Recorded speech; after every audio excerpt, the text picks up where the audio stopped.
Alors ce livre est un livre, juste un mot dessus sur l'objet, la forme elle-même, parce que c'est un livre, c'est pas un livre universitaire, c'est un essai en fait. Moi aussi je suis essayiste finalement, au contraire c'est un beau métier. C'est un essai d'intervention dans le débat public où j'essaie de faire avancer un certain nombre de thématiques dont je trouve qu'elles ne sont pas assez prises en compte, et en particulier, tu as eu raison de le souligner, Jackie, par ma famille politique, par ce qui me constitue depuis très longtemps, dans mon engagement. J'ai été longtemps membre du Parti Socialiste, je ne le suis plus maintenant depuis des années, mais je l'ai été pendant 20 ans. Le socialisme français, enfin au sens large, la social-démocratie, comme on dit en Europe, il n'y a qu'en France qu'on ne parle pas vraiment de social-démocratie, et ma famille, évidemment, depuis toujours, et je suis peiné, plus que ça même, plus que peiné. Parfois, c'est vraiment de la colère qui m'envahit quand j'entends cette famille, ceux qui la représentent politiquement, ceux qui s'en réclament aussi, dans les débats publics, encore récemment autour du salon musulman de Pontoise, et quand je les entends réagir ou ne pas réagir justement sur ce salon musulman qui était, vous l'avez peut-être vu dans les médias, le sujet c'était la femme musulmane cette année de ce salon, et bon voilà, il s'y tient des propos évidemment d'un sexisme inacceptable, et personne dans le Parti Socialiste, ni localement ni nationalement, n'a cru bon de réagir, alors qu'au contraire, la lutte pour le droit des femmes, contre la violence faite aux femmes par exemple, sont des éléments extrêmement forts aujourd'hui de la doctrine socialiste, et c'est très bien ainsi, sauf que là, il n'y a rien eu. Il n'y a eu qu'une élue, et cette élue en plus a été fortement... n'a pas été soutenu, loin de là, a été fortement critiqué pour cette intervention. Donc ce sont des choses qui me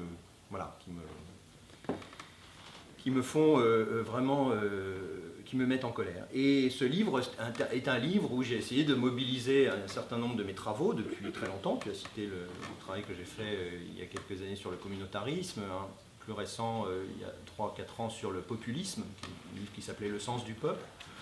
Sur la manière dont le populisme aujourd'hui travaillait, notamment les catégories populaires à gauche, qui se dirigent vers le vote du Front National quand elles vont voter, puisqu'elles sont surtout lâchées prises politiquement. Il y a vraiment une partie du pays qui a lâché prise, et je voulais essayer de trouver une manière de comprendre ce lâcher prise politique, ce problème démocratique central aujourd'hui pour nous, qui advient et qui se développe maintenant depuis des années, voire plusieurs décennies. C'est difficile de dater, mais il y a vraiment une dégradation. Et cette dégradation s'est encore accrue ces dernières années, notamment plus encore depuis que la gauche est au pouvoir depuis 2012. Il y a eu un cran de franchi, un pas de franchi. Et pour cela, donc, j'ai essayé de réfléchir autour de cette expression, l'insécurité culturelle, que je n'ai pas inventée, forgée. Vous connaissez peut-être celui qui en est a priori, je n'ai pas trouvé d'autres occurrences plus anciennes, et on peut lui reconnaître cette paternité aisément, c'est le géographe, celui qui en est le père, qui est le géographe Christophe Guilly, l'auteur des Fractures françaises. Je ne sais pas si vous connaissez ses travaux, c'est lui qui a mis en avant l'idée qu'il y avait une pauvreté, justement un détachement d'une partie de la société dans ces espaces qu'on appelle maintenant, qui sont bien connus, périurbains, au-delà des grandes métropoles. Bon. Et il n'a pas utilisé beaucoup cette expression, il ne l'a pas travaillée, il ne l'a pas utilisée, donc je me suis permis de la reprendre pour essayer, à travers cette expression, de saisir un certain nombre d'angoisses, un certain nombre de difficultés à comprendre le monde, et dans la relation de ce qui se passe dans le monde, bien sûr le terrorisme, bien sûr ce qui se passe aujourd'hui au Moyen-Orient, ce qui se passe avec la crise des migrants et des réfugiés sous nos yeux, plus généralement aussi évidemment les angoisses liées à la mondialisation, les angoisses économiques, et tout cela se lie. Hein. On voit bien, et ça j'ai travaillé sur des enquêtes quantitatives et qualitatives, des sondages et des choses plus précises, et on voit bien qu'il y a une angoisse qui lie étroitement les questions économiques, les questions de devenir de ces enfants, les questions liées au chômage, à la précarisation, à différentes formules de désaffiliation qui touchent très profondément la société française, et peut-être plus encore la société française que d'autres, et c'est pour cela que j'ai voulu essayer d'aller plus loin, et qui lie avec ces questions économiques, sans que ce soit distinct dans la tête de ceux qui le vivent ou le ressentent, d'autres types de questions. Et c'est à ces questions-là que je me suis intéressé. Et je me suis appuyé, c'était pour ça que l'expression insécurité culturelle chez Guilluy m'a attiré l'œil, parce que quand j'étais étudiant, proche de Robert Castel, ce sociologue, peut-être le connaissez-vous, il est mort maintenant, qui a travaillé dans les années, il a surtout produit dans les années 90, au début des années 2000, sur le thème de la désaffiliation sociale, et il a produit un petit livre notamment qui résumait sa thèse, qui s'appelait L'insécurité sociale. Eh bien, il me semblait que l'insécurité culturelle était devenue aujourd'hui un complément tout à fait intéressant pour l'analyse de la société, et évidemment ensuite pour l'action politique, c'est pour ça que c'est un essai d'intervention, par rapport à l'insécurité sociale. Et j'ai voulu donc essayer de voir quels étaient les éléments tangibles qu'on pouvait récolter pour comprendre cette insécurité qui dépasse simplement le cercle économique et social qu'on connaît évidemment beaucoup mieux, qui est beaucoup mieux documenté et qui fait l'objet de très nombreux travaux depuis longtemps. Et j'ai, disons, découvert, mis à jour, c'est pas moi qui l'ai découvert, je ne suis pas le seul évidemment à travailler, à dire ces choses, mais j'ai mis à jour un certain nombre d'éléments, et dans ces éléments, certains sont évidemment extrêmement saillants. Le plus saillant, c'est une peur, pas seulement une angoisse, c'est une peur, et qui conduit une partie de ceux qui ont peur, comme souvent évidemment, au rejet de l'islam et des musulmans. Et cette peur qui conduit au rejet, pour une part, exprimée à travers un nombre important d'enquêtes maintenant depuis des années, à travers certaines paroles publiques, à travers des actes aussi, même si heureusement ils sont encore très limités, eh bien elle est fondée non plus et non plus principalement, et c'est ça qui a été mon principal, c'est là que me semble-t-il, j'ai trouvé la chose qui m'a le plus frappé, non plus sur une crainte de l'immigration économique traditionnelle qu'a exploité en son temps le Front National. L'arabe vient manger le pain du français, 1 million d'immigrés, 1 million de chômeurs, vous voyez, ces choses comme ça, mais sur une peur culturelle, d'où l'intérêt d'utiliser ce terme assez étrange en français, insécurité culturelle, qui n'est pas immédiatement compréhensible, mais d'utiliser pour frapper les esprits et pour dire cette peur nouvelle et cette explication du rejet, et donc en partie et de plus en plus du vote du Front National pour mieux le comprendre, afin de mieux le combattre, parce que tu disais qu'on m'a fait un certain nombre de faux procès, certains m'ont évidemment accusé, comme d'habitude, de faire le jeu du Front National. Vous savez, tout le monde fait tout le temps maintenant le jeu du Front National. Dès qu'on fait quelque chose, on fait le jeu du Front National. C'est devenu insupportable, cette espèce de manière de pratiquer le débat public. Et en ne voulant pas voir, ou en n'ayant pas lu le livre, comme malheureusement bien souvent aussi maintenant le débat public, y compris chez les journalistes, conduit à ne pas lire les livres et à simplement s'inspirer du titre pour en parler, à ne pas voir que c'était mieux comprendre pour mieux combattre, évidemment. Et pourquoi c'est important de mieux combattre cet élément de peur et de rejet culturel lié à la religion, mais pas au sens d'un débat sur ce que serait le contenu de la religion, mais aux effets, à la visibilité, à la radicalisation d'une partie, bien sûr, de la religion musulmane dans l'espace français, en lien avec ce qui se passe dans le monde, et autour de la question, on le voit bien aujourd'hui, de la frontière, etc. Tout cela est très, très, très présent. Et l'insécurité culturelle, c'est la peur qu'il y ait une transformation de nos modes de vie, de notre existence, de ce qui fait, on appelle ça maintenant un peu trivialement, j'aime pas cette expression, mais le vivre ensemble qu'on met à toutes les sauces, mais ce qui fait la spécificité d'un vivre ensemble français, je parlerai plutôt pour ma part d'un contrat social spécifique qui fait, bon voilà, ce qu'a été la France, qui est un ensemble, un peuple, une nation bien plus attachée à des principes communs et une volonté commune que simplement à des liens ethniques, à un peuple qui aurait été homogène, etc. Donc ça nous ramène aussi aux migrants, à qu'est-ce que c'est que l'accueil, qu'est-ce que c'est qu'intégrer, etc.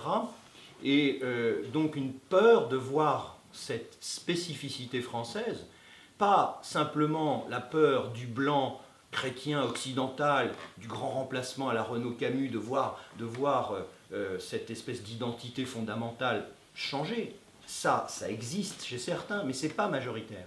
La peur, c'est de voir le contrat social à la française, de voir la laïcité, de voir la possibilité d'un espace public qui n'est pas enserré par les religions et par des revendications religieuses. Et la peur, et c'est aussi là quelque chose de tout à fait fondamental, qu'on voit bien quand on essaye d'aller un petit peu en profondeur dans les enquêtes chez les femmes, mais pas uniquement chez les femmes, mais d'abord chez les femmes, par rapport à des cultures, à une peur culturelle du retour à l'inégalité homme-femme. Et évidemment, moi je suis admiratif, je le dis, d'un auteur comme Michel Houellebecq, qui dans son livre Soumission a parfaitement compris.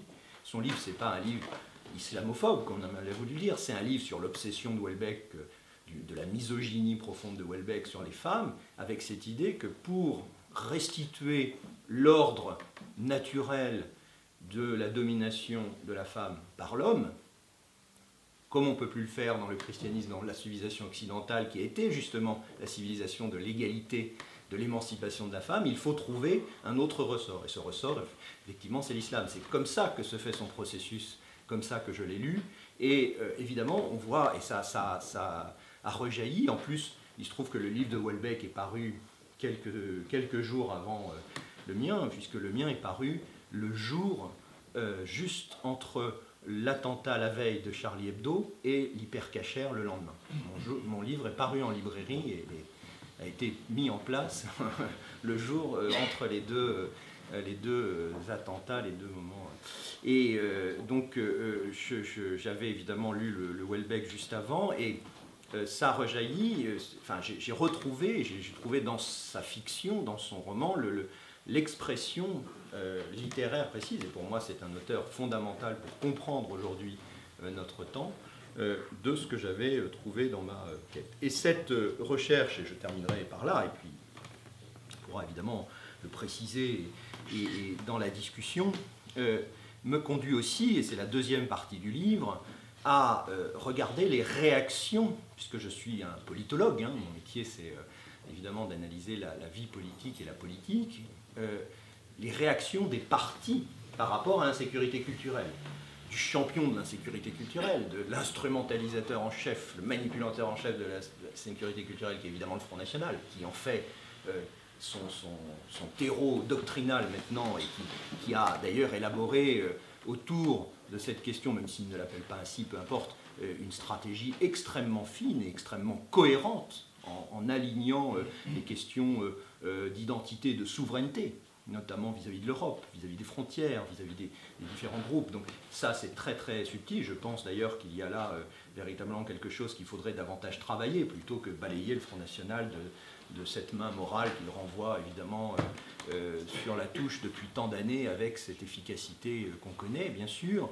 Mais j'ai regardé aussi les autres partis, bien sûr la droite, on pourra en parler, et surtout ma famille, la gauche social-démocrate, et l'incapacité de cette gauche, et en particulier de cette gauche social-démocrate, mais c'est pareil pour la gauche radicale, de comprendre ces notions, de les prendre en compte, de les assimiler, à la fois pour une double raison, je terminerai là-dessus, pour un double défaut, l'économisme ou l'économicisme, c'est-à-dire l'idée que si la croissance reprend, que si le chômage baisse, que si enfin nous pouvons desserrer un peu l'étau de la contrainte économique, eh bien tout ira mieux. Eh bien toutes ces angoisses, ces peurs, ces difficultés finalement seront derrière nous ou atténuées.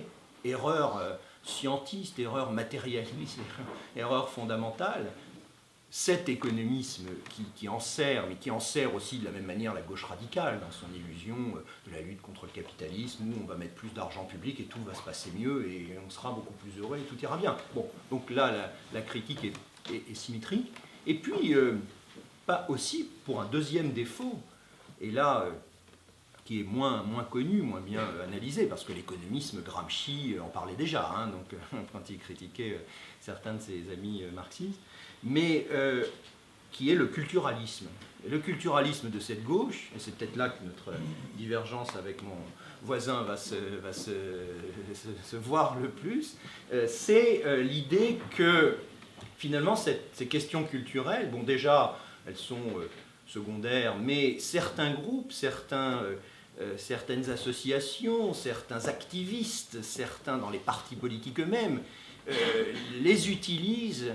Alors non pas simplement pour de basses raisons électorales, si le Parti socialiste s'est tu sur le salon de Pontoise, c'est évidemment parce qu'il y aurait un électorat musulman qui serait plutôt favorable à la gauche et que cet électorat, c'est la théorie Boniface, est plutôt plus important que l'électorat juif, et donc quand il y a des propos antisémites ou par rapport aux femmes, tout cela compte moins, donc il faut mieux vaut se taire face à quelques dérapages radicaux ou islamistes que protester, parce qu'il y a ça, mais ce n'est pas ça seulement. Mais derrière, il y a autre chose. Certains, à gauche, sont des multiculturalistes normatifs, c'est-à-dire que le fait multiculturaliste, qui est notre fait social commun, nous vivons dans des sociétés multiculturelles, ce n'est pas d'aujourd'hui, et c'est tant mieux. Nous vivons avec des diversités d'origine, des diversités nombreuses et qui peuvent être, et c'est très bien, valorisées, mises en avant dans des formes d'expression culturelle, d'expression dans la société, etc. Nous vivons cela et nous le vivons, et nous l'avons vécu avec des difficultés, mais aussi avec finalement, dans le modèle français dont je parlais tout à l'heure, dans ce contrat social spécifique, une réussite des formes d'intégration, plus facile quand il y a une économie qui va mieux qu'aujourd'hui, certes, mais enfin tout de même, si on regarde aujourd'hui, y compris la grande masse de l'immigration maghrébine, il y a une intégration de beaucoup d'enfants de la deuxième, maintenant troisième génération, et heureusement. Mais il y a toujours des questions, on y reviendra justement, qui sont aussi liées à ces peurs et aux discriminations, aux stigmatisations qui peuvent avoir lieu à l'égard d'un certain nombre d'enfants ou de petits-enfants de cette immigration-là, et aujourd'hui évidemment de celles qui frappent à nos portes. Mais ceux que je dénonce ici pour culturalisme, qui s'articule avec cet économisme un peu délirant, ce sont ceux qui veulent faire du fait multiculturaliste, d'un fait social que Marcel Mauss, le grand sociologue, aurait dit un fait total sur lequel on n'a pas pris, ils veulent en faire une norme de société. Ils veulent en faire une organisation sociale. Ils veulent transformer le contrat social français, de cette nation civique, de cette nation qui sépare le public et le privé, de cette nation qui permet, c'est le propos même de la laïcité, ce vivre ensemble commun et avec effectivement chacun et le respect de la pratique de sa religion ou pas, des formes de pratiques différentes dans la même religion, etc., sans que personne ne puisse avoir rien à y redire.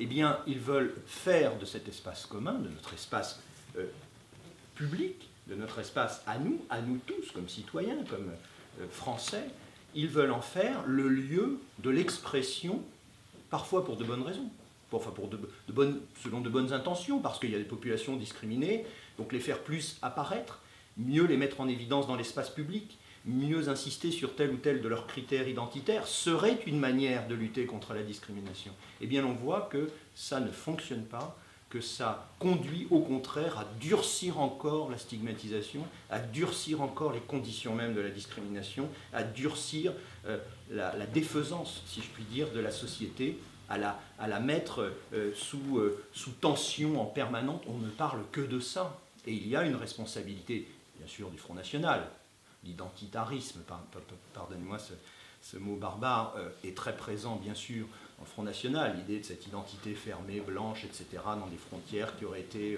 immuables, etc., totalement fausse. Mais il y a aussi une part à gauche de responsabilité un peu inconsciente, de renforcer aussi cet identitarisme en voulant sans cesse appuyer sur ce qui nous différencie plutôt que ce qui nous est commun. Et c'est pour ça que j'ai voulu faire ce livre, pour m'adresser aussi de ce point de vue à ma famille politique. Je vous remercie.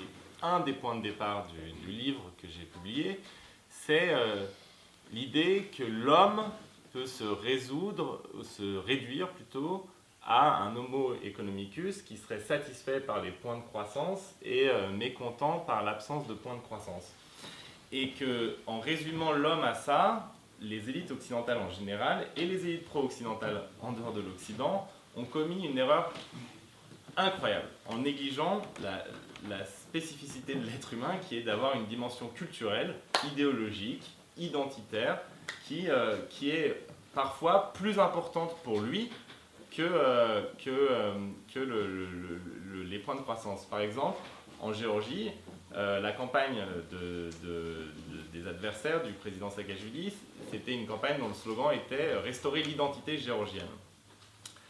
Et Saakashvili faisait des blagues à la télé en disant « Mais où est-ce qu'elle est passée l'identité géorgienne? Elle est sous la table, elle est où machin ». Et lui, son slogan, c'était plus de bénéfices pour les citoyens. En disant « Mais il y a la croissance, il y a moins de chômage qu'avant, donc c'était même pas des scores de Hollande, c'était bien mieux. » Et en gros, tout le monde avait bénéficié plus ou moins de la croissance, avec des inégalités sociales certes, mais même les pauvres et les victimes de la répartition des richesses étaient plus riches qu'avant son mandat.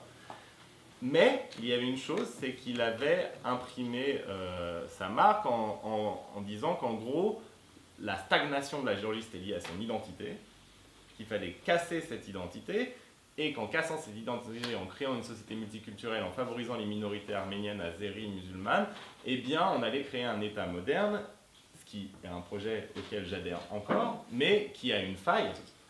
C'est-à-dire qu'un projet comme ça, s'il n'a pas le discours culturel et le discours, mais culturel dans le sens d'unification de ce melting pot, eh ben, il perd face au discours le plus abject. C'était quand même des gens qui disaient oui, on va aller tabasser les homosexuels et de toute façon les musulmans n'ont pas leur place ici et tout ça. Donc c'était le Front National, mais version non édulcorée par un filtre et un contrôle de communicants politiques. C'est-à-dire c'était vraiment le corps brut. Et donc, il gagne. Et moi, la question que ça me pose, c'est une question qui s'adresse pas seulement donc, à l'élite géorgienne, évidemment, sinon j'aurais pas fait un livre sur la France à partir de ça, mais à toutes les élites formées dans l'idée effectivement de l'économisme. Et l'économisme, pour moi, c'est lié à l'idée de la fin de l'histoire. C'est-à-dire qu'à partir du moment où on décide qu'il n'y a plus de grands conflits théologico-politiques, qu'il n'y a plus de grands affrontements idéologiques, en 1989 étant la quintessence de ça, mais certains le font dater à avant, mais en 1989 c'est le triomphe de cette vision, et bien à partir de ce moment-là, les politiques se transforment en gestionnaires, et il n'y a plus de discours sur ce qui nous rassemble. Effectivement, il y a un discours sur comment gérer au mieux un pays comme une administration ou une boîte. Et il y a des gens qui gèrent très bien et d'autres gens qui gèrent de manière catastrophique. Mais c'est tout ce qu'on nous offre comme offre politique, comme vision. Parce qu'il n'y a plus de grande interrogation à avoir, les choses sont résolues a priori. Tout le monde parisien s'est moqué de Fukuyama quand il a déclaré la fin de l'histoire. On a dit que vraiment les Américains étaient débiles. Mais il se trouve qu'en fait, tout le monde parisien qui se moquait de Fukuyama a vécu exactement dans l'idée de Fukuyama. C'est-à-dire qu'on a vécu comme s'il n'y avait plus de grands conflits idéologiques, comme s'il n'y avait plus de grands conflits théologico-politiques, comme si tout était admis. On se moquait des professeurs américains, mais on appliquait leurs thèses en direct et à Sciences Po, et c'était l'éducation qu'on recevait. Et en gros, on nous expliquait, moi quand j'y étais, que la différence entre la gauche et la droite, le centre et l'extrême, et tout ça, c'était des choses qui touchaient à la capacité des gestionnaires à expliquer ou à ne pas expliquer, et à comprendre ou à ne pas comprendre la manière dont les sociétés s'autorégulent grâce au marché. Et ça, c'est à mon avis, ce monde-là, cette bulle-là, quand on parle de la bulle Internet ou de la bulle financière, c'est une bulle mentale qui s'est imposée et qui a explosé dans l'année 2014 jusqu'au 7 7 et au 9 janvier 2015. Et c'est là-dessus que porte le livre, c'est-à-dire un voyage dans l'Europe post-explosion de la bulle, mais absolument incompris par une élite politique et souvent intellectuelle, parce que cette élite politique et intellectuelle n'a pas du tout les concepts et les armes pour comprendre cette réalité. Et qu'il n'y a qu'une partie de l'offre politique et intellectuelle qui comprend parfaitement cette réalité, et c'est celle à laquelle je m'intéresse, et elle se retrouve partout en Europe, et c'est un des points, à mon avis, qu'on pourra discuter ensemble, parce que là-dessus, je ne suis pas tout à fait d'accord. Elle se retrouve partout en Europe, et cette offre politique et intellectuelle, c'est l'offre que moi j'appelle de manière provocante exprès de réactionnaires, c'est-à-dire de gens qui ont été ostracisés pendant très longtemps dans la scène médiatique, culturelle, politique française et européenne, et qui aujourd'hui ont le vent en poupe parce qu'ils n'ont jamais cru à cette bulle. Ils n'ont jamais cru à cette bulle, ils ont vécu en marge de cette bulle. Donc ils ont développé des concepts, des armes, des grilles de lecture, une vision et même des pratiques, que ce soit sur les réseaux sociaux ou dans le discours politique, qui correspondent à un monde post-éclatement de la bulle post-historique. Et en fait, ils sont restés politiques, contrairement au parti dit démocrate, le Front National, Orban, le Poutine, tout un arc de partis politiques et d'intellectuels qui gravitent autour de ces partis politiques qu'on aurait tort de sous-estimer.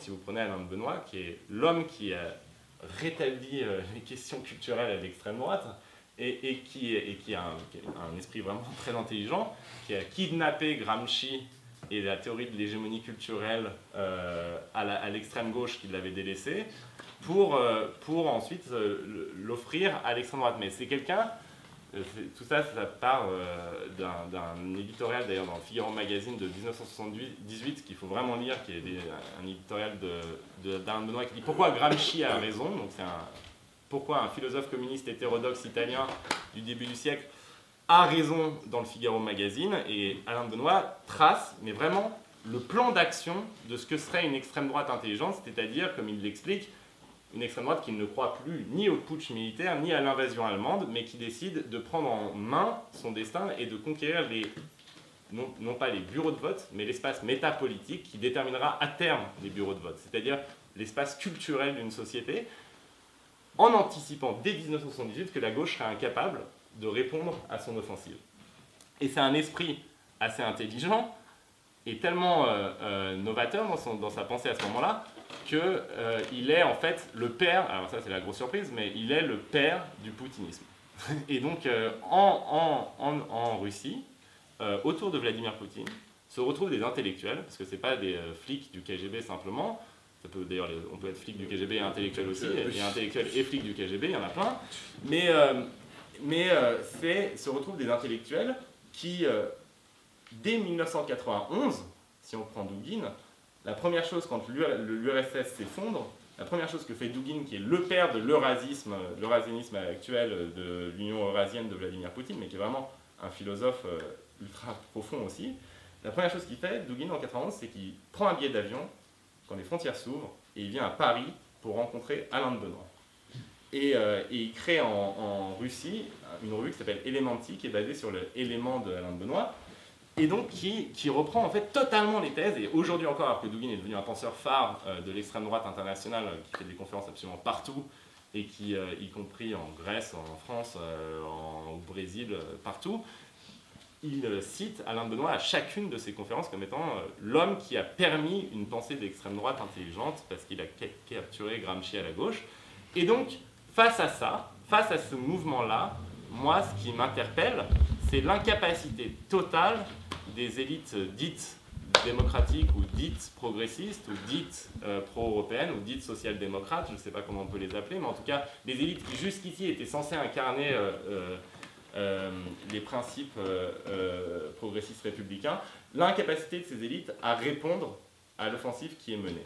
Et pourquoi ils sont incapables? C'est un, parce qu'ils ont perdu l'habitude de combat, deux, parce que finalement leur concept et leur vision ne correspondent absolument pas à la réalité dans laquelle ils sont amenés à évoluer et au peuple auquel ils sont amenés à parler, et que et que du coup, ils n'ont plus de récits, plus de projets qui permettent d'unifier et de faire face. Et là où on peut peut-être engager la discussion, moi je suis totalement d'accord avec le concept d'insécurité culturelle. Je pense que c'est ce qui permet l'offensive culturelle de l'extrême droite et de la droite dure et de ce que moi j'appelle pour l'unifier les mouvements réactionnaires. Et donc, la question que je me pose, c'est effectivement, il y a cette insécurité culturelle qui est d'ailleurs se retrouve aussi dans les populations immigrées en France, qui est une insécurité culturelle x3 même, puisqu'ils n'ont plus le conservatisme originel et ils n'ont pas accès à la culture commune à cause des discriminations et des ghettos, comme le prononçait le Premier ministre français après les attentats de janvier, une forme d'apartheid culturel aussi qui existe. Et donc, cette insécurité culturelle généralisée, qui est beaucoup plus sensible dès lors qu'on touche aux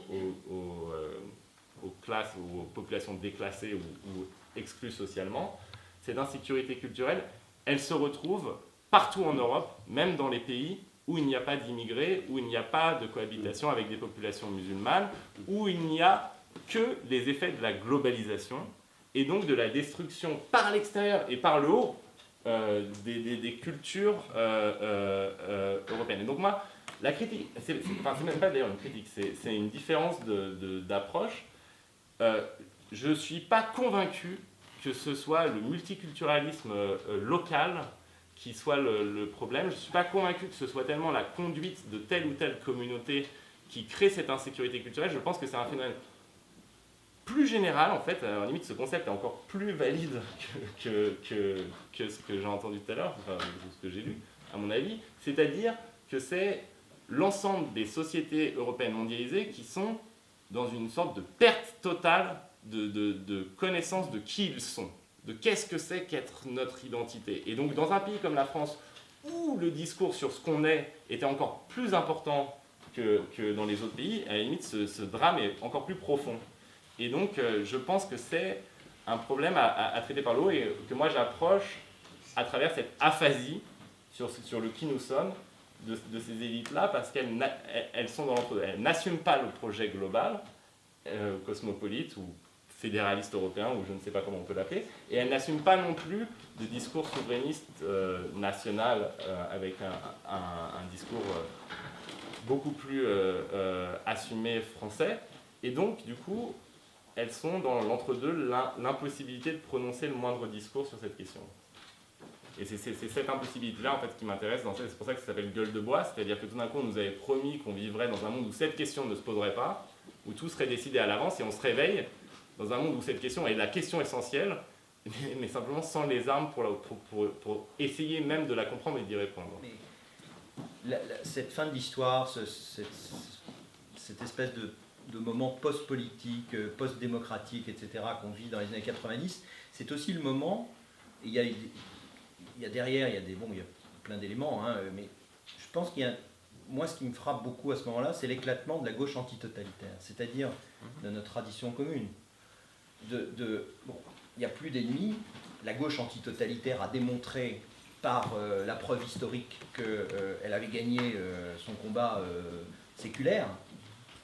Et à ce moment-là, face à un certain nombre de nouvelles crises, la Yougoslavie, dans ses différents moments, qu'est-ce qu'on fait de l'Europe autour de Maastricht, autour de la construction de la monnaie unique?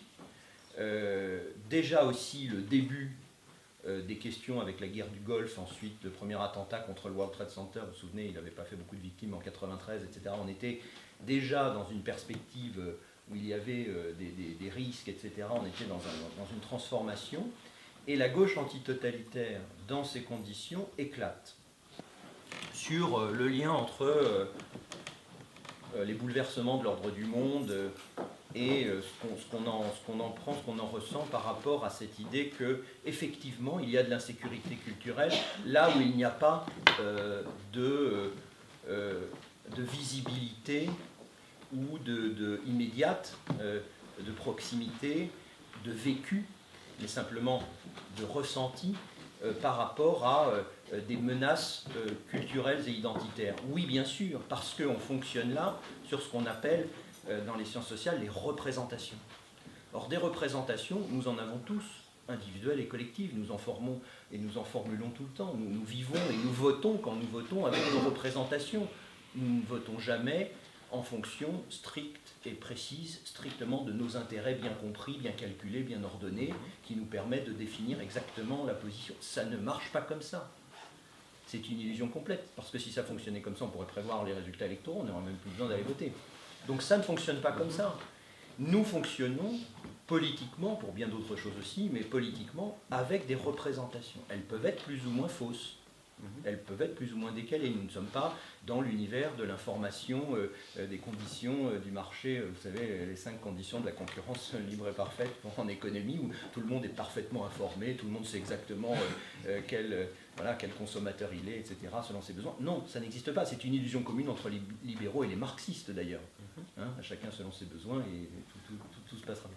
Donc, nous ne sommes pas cet homo economicus, et nous ne sommes pas cet homme rationnel, et dans nos représentations, même si nous ne croisons jamais une femme avec un voile, même si nous ne croisons jamais le chemin d'une boucherie halal, même si nous n'avons jamais vu une prière de rue qui déborde d'une salle de prière précaire parce que les gens qui prient n'ont pas de place, etc., etc., même dans ces conditions, et l'immense majorité de la population française n'a jamais vécu cela. Même si cela n'a jamais été vécu, il y a les représentations. Il y a la manière, le rôle des médias, on pourrait évidemment en dire beaucoup, mais il y a la manière dont nous construisons collectivement, ce n'est pas simplement les médias qui font l'opinion, c'est bien plus important que cela, ou les sondages qui font l'opinion, comme on a l'habitude de le dire, ce sont des représentations que nous construisons de briques et de broc, que nous construisons aussi dans l'interaction entre nous, et c'est cela qui aujourd'hui compte. Or, quand on renvoie ceux qui n'ont pas les bonnes représentations, l'électeur du Front National, qui dit j'en ai marre des... Alors avant il disait j'en ai marre des Arabes, maintenant il dit j'en ai marre des musulmans, là c'est pas possible, c'est pas des gens comme nous, ils ne pourront pas s'intégrer, je veux pas, moi c'est pas possible, j'ai pas envie que mon pays devienne un pays musulman, etc. Si on dit à cette personne, dites donc, mon brave, là, vous n'êtes pas rationnel, qu'est-ce que ça veut dire ça? Mais pas du tout, regardez le nombre de musulmans, regardez, vous n'en avez pas dans votre quartier, tchac tchac tchac. Ou si on lui dit, autre discours classique à gauche, non pas qu'il est un abruti, mais qu'il est un salaud, parce qu'il pense ça. Comment voulez-vous que cette personne construise d'autres représentations, intègre dans ses représentations d'autres éléments? C'est ça, moi, qui m'a frappé, et il me semble que pour ne pas tenir ce discours économiciste, rationaliste, scientiste, totalement détaché de la réalité, des représentations, etc., et pour ne pas verser dans le discours de la moraline peinte à grosses couches sur tout ce qui ne nous plaît pas, il me semble qu'il faut effectivement réinvestir la politique et ce que j'appelle dans mon livre le commun, c'est-à-dire réinvestir ce que nous avons en commun. Ce que nous avons en commun avec un électeur du Front National, ce que nous avons en commun avec un réfugié, ce que nous avons en commun avec un gamin de banlieue qui n'a pas le bus ou le RER pour venir où il veut s'amuser tranquillement, ou voilà, etc. On n'est pas très éloigné, mais oui, effectivement, les gens votent en fonction de leur représentation. Les gens vivent en fonction de leur représentation. Les gens, en fait, sont les représentations qu'ils ont. C'est-à-dire que c'est ce qui guide leur action, mais c'est vrai dans leur vie privée avec l'amour. Ils sont amoureux de l'objet représenté, pas de l'objet réel. Personne ne sait ce que c'est que l'objet réel. Et donc, ils votent en fonction de leur représentation, et ils ont des représentations qui ne dépendent pas nécessairement, je suis d'accord aussi, scientifiquement de la réalité du nombre de prières de rue auxquelles ils ont réellement assisté ou pas. Maintenant, on peut s'interroger sur la manière dont sont fabriquées les représentations. C'est-à-dire que, mine de rien, le discours qui porte le plus domine la fabrication des représentations. Et donc, si d'un côté de la société, vous avez des gens qui sont armés politiquement, idéologiquement, culturellement, pour développer leur vision du monde, qui correspond, en plus leur pratique correspond parfaitement au mode de génération de ces visions du monde, c'est-à-dire Internet, les réseaux sociaux, la meute, la capacité à incendier son adversaire, la capacité surtout à imposer dans un monde qui n'a plus vraiment de repères, l'idée qu'eux seuls ont des repères et peuvent les partager, eh bien les représentations évoluent. Et moi, ce qui m'interpelle, c'est la Hongrie, vous prenez la Hongrie, c'est pas une société française où on peut dire qu'ils ont entendu par oui-dire ou par X ou Y ou tel média. La Hongrie, c'est un projet politique. C'est-à-dire que Orban a expliqué 7 mois, 8 mois avant l'arrivée des réfugiés, que les réfugiés allaient venir, qu'ils allaient déchristianiser la Hongrie, que tout ça. Et que finalement la population,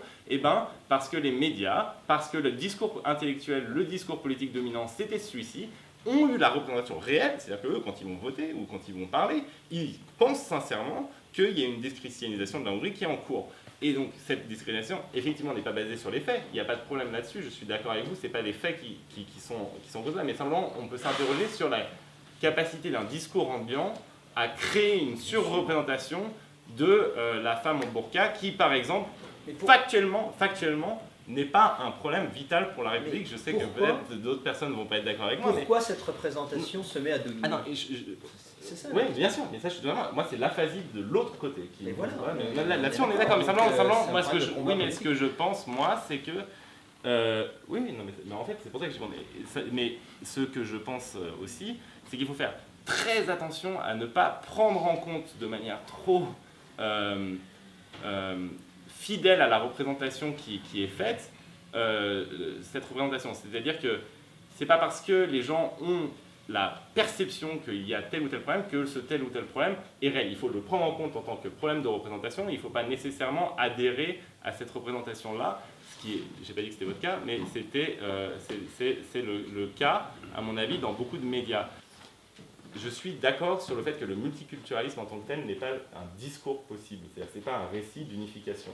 Simplement, des sociétés comme la société allemande aujourd'hui vivent la démocratie, pas seulement le multiculturalisme, mais la démocratie dans son ensemble de manière beaucoup plus pacifiée, beaucoup plus admise que la France. Et donc ça devrait nous faire réfléchir quand on... Moi je suis un républicain convaincu, je suis un amoureux du récit français et unificateur, mais simplement on peut aussi s'interroger sur ce qui se passe à l'extérieur de nos frontières.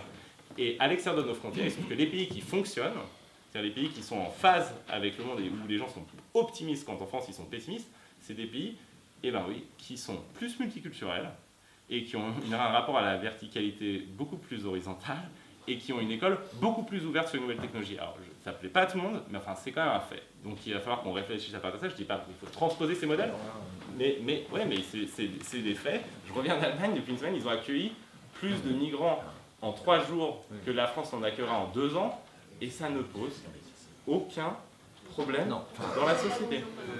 Sur cette question, ce sont les pays multiculturels, ouverts, etc. qui je pense qu'il faut être laïque en matière de faits sociaux. Moi, le multiculturalisme, l'immigration, ce sont des faits sociaux. C'est ni bon ni mal, c'est ni bien ni mauvais. La frontière, c'est ni un bien ni un mal. La frontière, c'est ni un mur ni rien du tout. C'est quelque chose qui existe, qui a toujours existé, qui est fermé, qui est ouvert, qui dépend de ce qu'il y a des deux côtés, de la souveraineté d'un peuple d'un côté et de ce qui se passe de l'autre, etc. Le multiculturalisme de la même manière, c'est ni un bien ni un mal en soi. L'immigration n'est ni une menace ni une chance pour la France. Tout cela n'a pas de sens pour moi.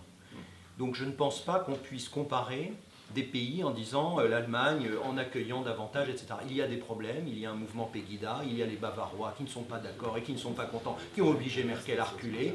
Il y a aux États-Unis un pays multiculturel extraordinaire, ouvert, avec de la technologie, des machins, qui tue des Noirs parce que la police tue des Noirs, encore aujourd'hui. Non mais, moi je cite.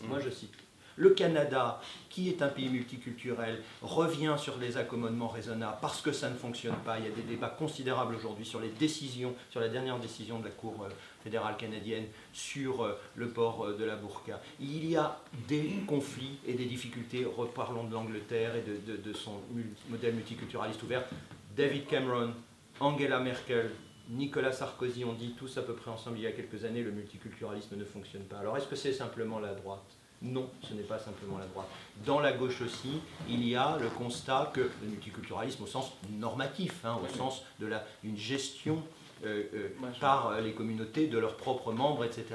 Il y a des réalités, il y a des compositions, etc. C'est pas la France et le pays qui refuse parce que c'est un pays unifié qui n'est pas multiculturel. La France est un grand pays multiculturel qui a accueilli des masses de migrants. Mais bien sûr. et qui... Personne n'a nié ça, je suis désolé.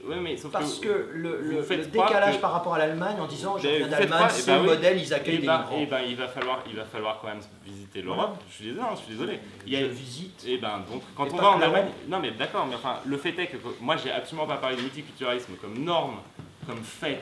Justement, pour moi, quand vous dites il y a toujours eu des frontières, mais il y a toujours eu des frontières en Europe, mais bien sûr, mais il y a toujours eu une notion de frontière. Il n'y a absolument pas eu des frontières qui étaient identiques à elles-mêmes d'une époque à l'autre, et peut-être disparaîtront-elles en Europe, les frontières. Je ne vois pas comment sauf anthropologie fondamentale de la clôture peut disparaître. Une clôture peut s'élargir, ça peut très bien être les frontières extérieures de l'Union européenne un jour. Donc il y aura toujours des frontières, mais simplement, à mon avis, c'est vous qui êtes dans la normativité quand vous dites il y a toujours eu ces frontières et donc elles resteront toujours. Non, ce sont des faits. Ce sont des faits. La société multiculturelle est un fait, évidemment un fait, c'est pas une norme. Simplement, il faut s'interroger donc dans les pays où ce fait est le plus admis, comme l'Allemagne aujourd'hui, je suis désolé, eh bien pourquoi cela pose-t-il moins de problèmes qu'en France? C'est une vraie question. C'est une vraie question qu'on peut débattre. On peut aussi dire qu'on ne veut pas de ce qu'on a mis. Dans ce cas, c'est nous qui sommes normatifs. Admis en Allemagne qu'en France, je suis désolé. La manière dont ils regardent les Turcs et les Kurdes, qui sont leurs principales communautés immigrées, n'est pas le multiculturalisme. Ça ressemble davantage à du communautarisme. Je crois qu'il faut faire attention à cela. Le pari, c'est que on peut créer le cadre dans lequel il y a un clivage majeur dans la communauté musulmane. Et on peut séparer le bon grain de l'ivraie, c'est-à-dire essayer de faire germer des musulmans pacifiés comme les catholiques le sont devenus. Ça a été des longs coups de boutoir, dont mai 68 en gros était le dernier, et de cogner très dur et sans relâche sur les islamistes. Et ça, le problème, c'est qu'effectivement, on est coincé par une certaine vision islamo-gauchiste qui nous poignarde dans le dos en défendant non pas le droit à l'islam et le droit à l'islamisme, et je suis 500 millions de % d'accord. Je pense que les nanas qui se trimballent en voile, c'est une agression, non pas culturelle, politique. Pour moi, c'est comme si je voyais des mecs se trimballer avec un brassard à croix gammée, et on me disait « Oh, bah c'est un dessin ». Non. Et d'ailleurs, je pense qu'on a eu tort d'interdire le voile à l'école au nom de la religion et de la laïcité. Il fallait attaquer sur l'égalité homme-femme. Légalement, c'était compliqué, et je pense que c'était ça ce qui jouait. Donc, oui, on est poignardé par les islamo-gauchistes, on est poignardé par la mollesse du PS à s'attaquer à l'islamisme et à le serrer comme tel. Et c'est vrai que le complément de l'islamisme, c'est le national-islamisme, c'est-à-dire cette espèce de culture politique du monde arabo-musulman qui est pourri jusqu'à la moelle, qui est antisémite, qui est conspirationniste, victimaire, c'est-à-dire tous les malheurs du monde arabo-musulman, c'est l'Occident, c'est le capitalisme, l'impérialisme, Israël, les Illuminati et tout ce que vous voulez, qui fait que dans les faits, même s'ils s'entretuent en Syrie, il y a une base commune entre les islamistes et Bachar al-Assad, parce que c'est à qui sera le plus antisioniste, le plus anti-occidental. Si la gauche, pour laquelle je suis toujours partisan, parce que je pense à un idéal de démocratie profonde, qui veut dire que les hommes et les femmes, et les hommes et les hommes, et les femmes et les femmes, doivent vivre dans des sociétés où le désir circule librement, parce qu'au fond, d'une certaine façon, c'est ça ce qui joue dans notre combat contre les islamistes, comme il se jouait contre les vieux cathos. Je pense que si on n'est pas capable de dire pourquoi on est contre ces gens-là, effectivement, on se plante. Et c'est là où le bouquin de Houellebecq est magistral. Parce que qu'est-ce qu'il montre au passage, Houellebecq? Et je pense que ça n'a pas été dit jusqu'à présent, ou du moins je ne l'ai pas vu, c'est qu'il y a une connivence de fond organique entre la vision de l'extrême droite et la vision des islamistes. Et d'ailleurs, c'est passionnant, tous ces personnages, ici connaît vachement bien, tous ces personnages, c'est des Maurassiens, les franco-français, ceux qui vont se plier aux normes du nouveau gouvernement islamiste, c'est des gens qui font partie du terreau maurassien, ou ce que nous, on va appeler avec certains amis le pétainisme qui subsiste en France. Voilà. Dans ma jeunesse, on m'a appris, c'est une chose que j'ai retenue, qu'on ne peut s'opposer à une idéologie forte qu'avec une autre idéologie forte.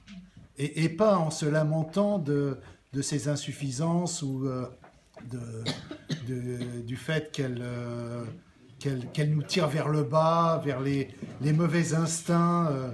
D'une certaine façon, le nationalisme et les côtés, les recherches identitaires font surface quand la mer idéologique se retire. Or, la seule façon d'espérer une montée d'une haute marée, c'est de se demander quelle autre idéologie peut faire pendant, peut faire pièce. Or, il me semble, enfin je vais aller très vite, qu'il n'y en a qu'une seule sur le marché. C'est l'écologie politique.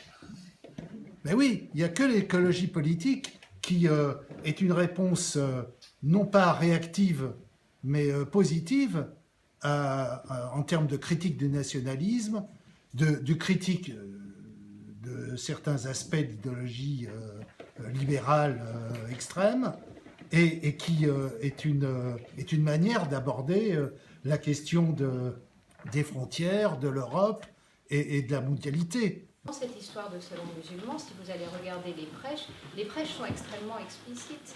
Il n'y a aucun doute, la femme en fait, la femme n'est rien. Elle n'a pas son mot à dire, on la donne, on l'élève et on la donne. Enfin, quand vous entendez parler de la femme, vous avez l'impression d'entendre parler d'un animal, mais d'un sujet de tractation aussi. C'est un animal qui permet de créer des alliances, que l'on surveille, que l'on récupère. Il y a quand même quelque chose d'extrêmement désagréable là-dedans, surtout quand on est une femme. Il y a un truc qui est extrêmement pénible, et c'est ce que j'ai essayé de faire, puisque j'ai souvent été interviewée par des hommes, c'est de leur dire, mais est-ce que vous accepteriez si vous étiez à notre place? Si c'était, après tout, je suis une femme de désir, si je trouve un homme beau, pourquoi est-ce qu'il ne devrait pas se voiler? Pourquoi est-ce que moi, je n'ai pas le droit d'avoir des pulsions, de lui arracher tous ses vêtements? Bon, non, quand même. Mais voilà, si on se met sur le registre de la pudeur, pourquoi la pudeur est une injonction adressée à la femme? Pourquoi l'homme n'aurait pas, finalement, un besoin également de pudeur?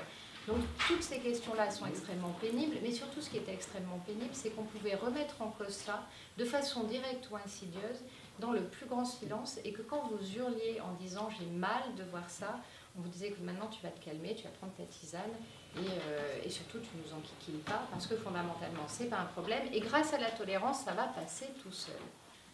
Et ces femmes-là, oui, elles peuvent avoir du caractère, bien sûr qu'une femme voilée, c'est pas quelqu'un qui fait, voilà. Sauf que quand vraiment vous discutez avec elles, elles peuvent avoir énormément de caractère, mais le surplomb machiste est extrêmement important. Et même quand elles ont du caractère, à la fin, la domination et la reconnaissance de la domination de l'homme, elle est actée.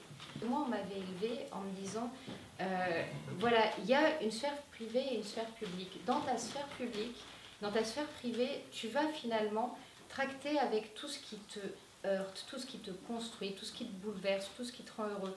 Cette putain de question des origines, de l'histoire, et de l'histoire qui te dépasse, de l'histoire du monde, de l'histoire de la famille. Et tout ça, c'est la matière brute qu'on travaille et qui nous forme. Mais à un moment donné, de cette matière brute, il va falloir que tu t'extrais pour aller chercher finalement ce qui est le bien commun et le monde commun. Parce que le monde commun, il nous est à la fois donné à tous, et il faut le réengendrer et l'enfanter à chaque fois. Et si on veut l'enfanter ensemble, il faut bien quand même qu'on parte d'une base partagée. Et moi, j'ai toujours été sensible à la phrase de Renan qui dit finalement une nation, c'est quoi? C'est une histoire partagée et un projet commun. Et aujourd'hui, je me dis, mais bon sang, le projet commun, si on veut le construire ensemble, on a cette histoire partagée. Sauf que cette histoire partagée, elle n'est pas matérielle, elle est intellectuelle. Et cette intégration au monde commun et cette capacité d'engendrer du commun, on ne peut l'avoir qu'à partir du moment où on accepte que l'on naisse dans un pays, que l'on y vienne, que l'on y soit depuis 10 générations, qu'on vienne d'y arriver. L'intégration, elle est la même pour tous parce que c'est un dépassement individuel. Et dans ce dépassement individuel, il y a une belle histoire, il y a un beau rêve, il y a un désir d'ensemble, il y a une belle exigence et elle est difficile. Moi, j'ai pas envie d'être si triste ou si déprimée. Ou je me dis, bon sang, les gens sont là, il faudrait peut-être pas grand-chose pour les remettre en marche et donnons-leur cette capacité à engendrer des mondes. Et pourquoi on peut dire, nous, qu'on trouve que le voile, pour les femmes, même si on n'a pas lu le Coran et on n'a pas à savoir ce que c'est qu'un bon musulman, un mauvais musulman, comment on fait pour être bon musulman, moi je ne rentre pas là-dedans. Même si on n'a pas à savoir ça. Mais on peut dire que le voile, eh bien, on trouve que c'est une oppression de la femme, même si on peut comprendre. Et par exemple, je ne suis pas pour l'interdiction du voile à l'université, alors que je suis tout à fait en faveur de la loi de 2004 à l'école. Mais je veux discuter avec mes étudiantes lorsqu'elles portent un voile en leur disant « mais comment vous le portez, pourquoi, etc. » Ça m'intéresse, parce que je pense fondamentalement que c'est une soumission de la femme. Et on a le droit de le dire parce qu'il y a des femmes musulmanes ici, des femmes musulmanes partout dans le monde, dans les pays musulmans, qui se battent contre cela.